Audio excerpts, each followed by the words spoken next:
السلام عليكم ورحمة الله وبركاته. الحمد لله رب العالمين، والصلاة والسلام على سيد المرسلين وعلى آله وأصحابه أجمعين، أما بعد، فأعوذ بالله من الشيطان الرجيم. بسم الله الرحمن الرحيم. اقرأ باسم ربك الذي خلق.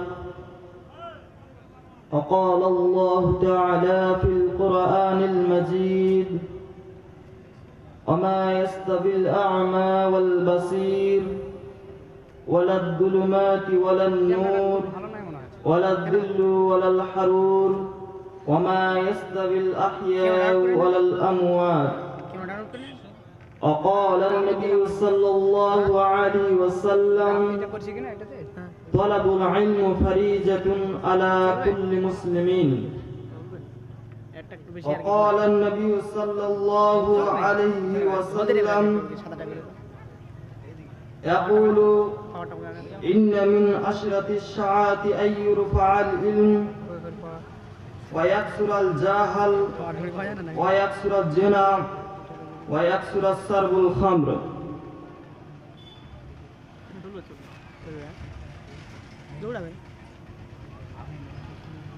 আমরা সর্বপ্রথম সেই মহান স্রষ্টা আল্লাহ তাবারাক ওয়া তাআলার প্রশংসা করি, যিনি আমাদেরকে এই মজলিসে উপস্থিত হওয়ার তৌফিক দান করেছেন। তাই আমরা সকলেই পড়ি আলহামদুলিল্লাহ। দুরূদ ও সালাম অবতীর্ণ হোক আমাদের প্রিয় নবী নবী মুহাম্মদ সাল্লাল্লাহু আলাইহি ওয়াসাল্লামের প্রতি। আল্লাহুম্মা সাল্লি আলাইহি ওয়া আল্লাহুম্মা বারিক আলাইহি। আজকে আমি আপনাদের সম্মুখে যেই বিষয়টি নিয়ে উপস্থিত হয়েছি সেটি হচ্ছে শিক্ষা বনাম জাহেলিয়াত। বিষয়ে যাওয়ার পূর্বেই কিছু গুরুত্বপূর্ণ কথা।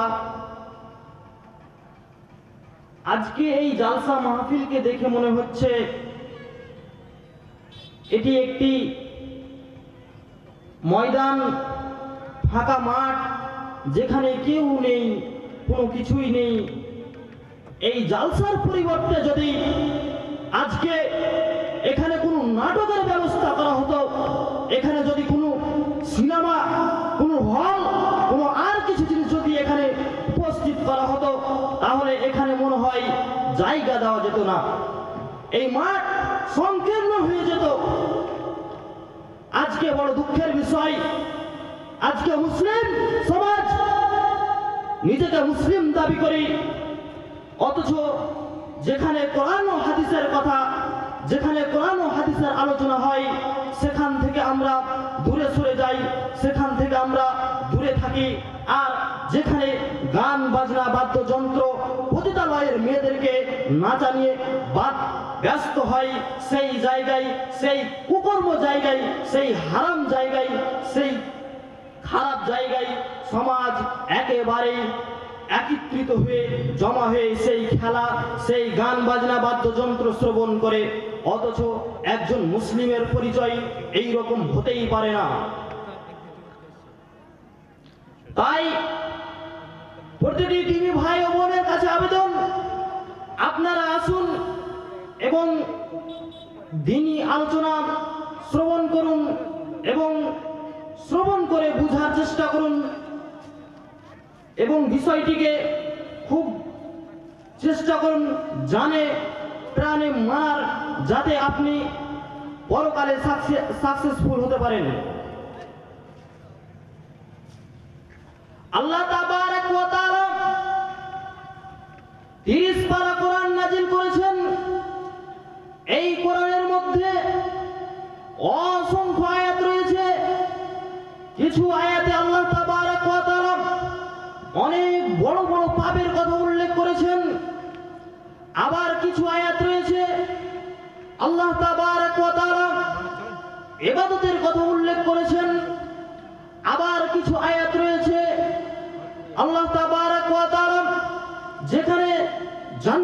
কথা উল্লেখ করেছেন।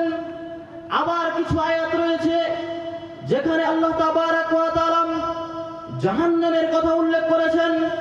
আবার কিছু আয়াত উল্লেখ করেছেন যেখানে মানব জাতিকে বলেছেন যে এই আমল করলে এত নেকি হবে, এই আমল করো তুমি এই জান্নাতে প্রবেশ করবে, তুমি এই আমল করো তুমি এই জান্নাতে প্রবেশ করবে। কিন্তু আল্লাহ তাবারক ওয়া তাআলা সর্বপ্রথম যেই আয়াত নাযিল করেছেন সেই আয়াত আল্লাহ তাবারক ওয়া তাআলা শিক্ষা অর্জন করার কথা বলেছেন, জ্ঞান অর্জন করার কথা বলেছেন, ইলম অর্জন করার কথা বলেছেন। সেই আয়াতে নেই হালালের কথা, নেই হারামের কথা, নেই সুদের কথা, নেই ঘুষের কথা, নেই বেদাতের কথা, নেই আল্লাহ তাবারক ওয়া তাআলার ইবাদতের কথা। সেই আয়াতে একটি কথা বলেছেন, ইকরা বিসমি রাব্বিকাল্লাযী খলাক, পড়ো তোমার প্রতিপালকের নামে যিনি তোমাকে সৃষ্টি করেছেন। আল্লাহ তাবারক ওয়া তাআলা সর্বপ্রথম শিক্ষা সম্পর্কে আয়াত নাযিল করলেন।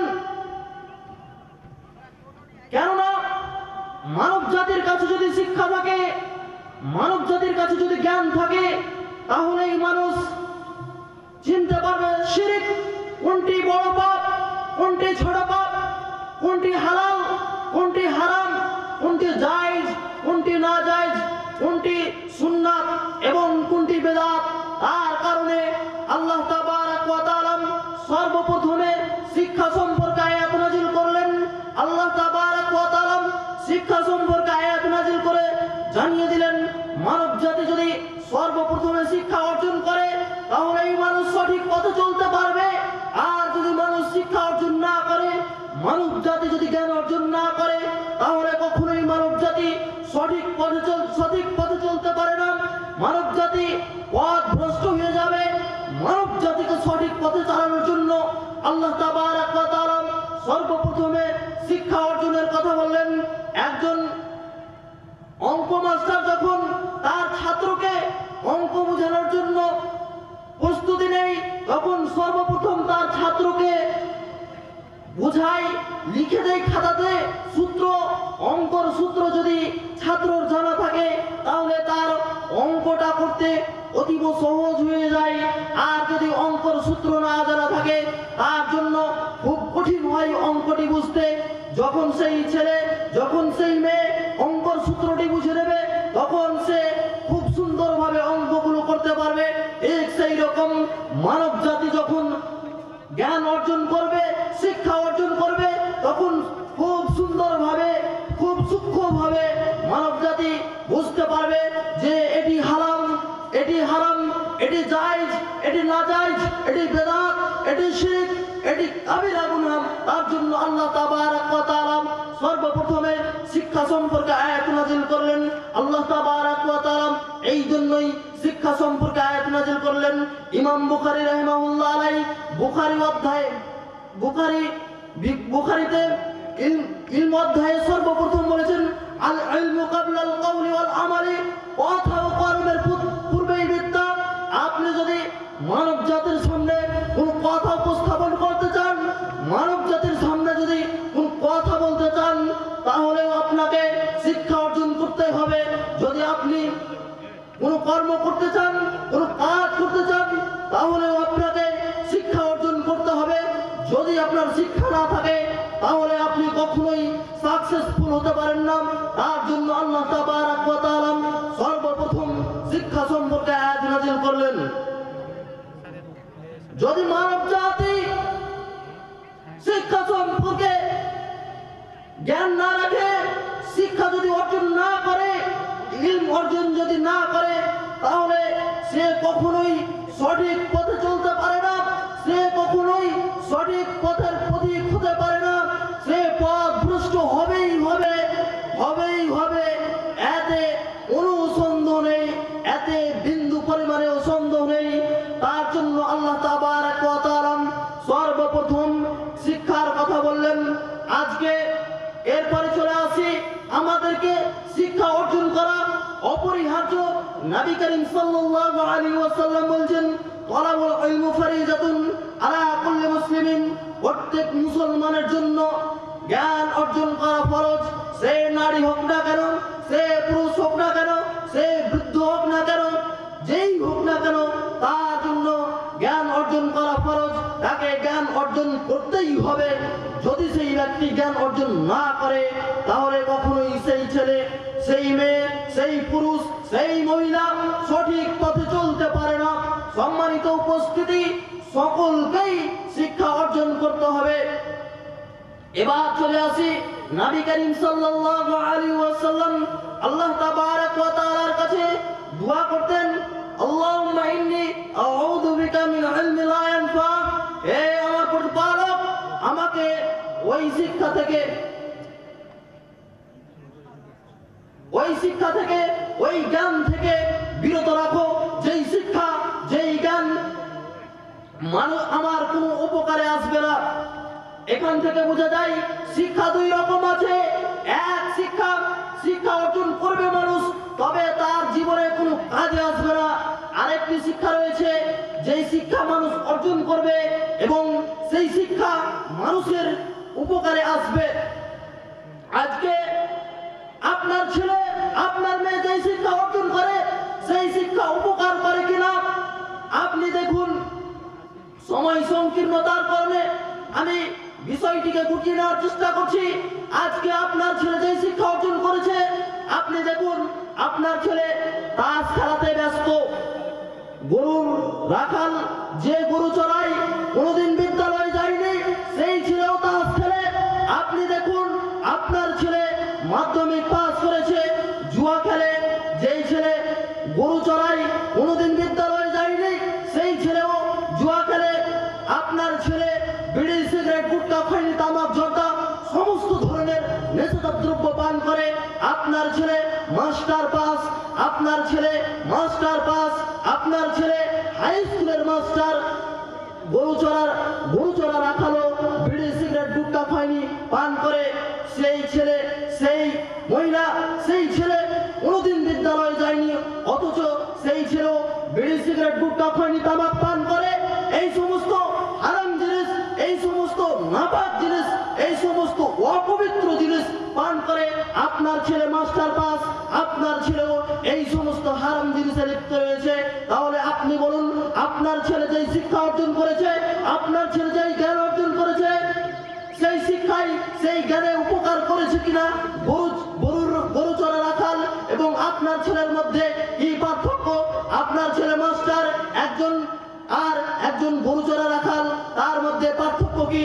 আপনার ছেলে তো শিক্ষা অর্জন করেছে, আপনার ছেলে তো প্রতিদিন বিদ্যালয়ে গিয়েছে। গরু চড়া ছেলে তো কোনোদিন বিদ্যালয়ে যায়নি, সেই ছেলেও খারাপ জিনিস পান করে, আপনার ছেলেও খারাপ জিনিস পান করে। আজকে সমাজে সুদ, ঘুষ, জেনা, ব্যভিচার হয়ে গেছে। এই সমস্ত জিনিস নবী করিম সাল্লাল্লাহু আলাইহি ওয়াসাল্লাম একেবারেই হারাম করে দিয়েছে। অথচ এই সমস্ত জিনিস হালাল ভাবে, বৈধ ভাবে চলছে। অথচ যদি নবী করিম আল্লাহ তাবারক ওয়া তাআলা বলেছেন, যদি মানব জাতি জ্ঞান অর্জন করে, মানব জাতি যদি শিক্ষা অর্জন করে, তাহলে খারাপ জিনিসকে ত্যাগ করবে, হারাম জিনিসকে ত্যাগ করবে এবং হালাল জিনিসকে গ্রহণ করবে, হারাম জিনিসকে বর্জন করবে, হালাল জিনিসকে গ্রহণ করবে। কিন্তু আপনার ছেলে, আপনার মেয়ে যেই শিক্ষা অর্জন করেছে, যেই জ্ঞান অর্জন করেছে, কোনো উপকার করেনি। যদি উপকার করত তাহলে এই সমস্ত কুকর্মে লিপ্ত হতো না, এই সমস্ত হারাম জিনিসে লিপ্ত হতো না। সম্মানিত উপস্থিতি, আজকে দেখা যায় আপনার মেয়ে মাধ্যমিক পাস করেছে, মাস্টার ডিগ্রি পাস করেছে, অথচ উলঙ্গ হয়ে চলছে, রাস্তায় চলছে।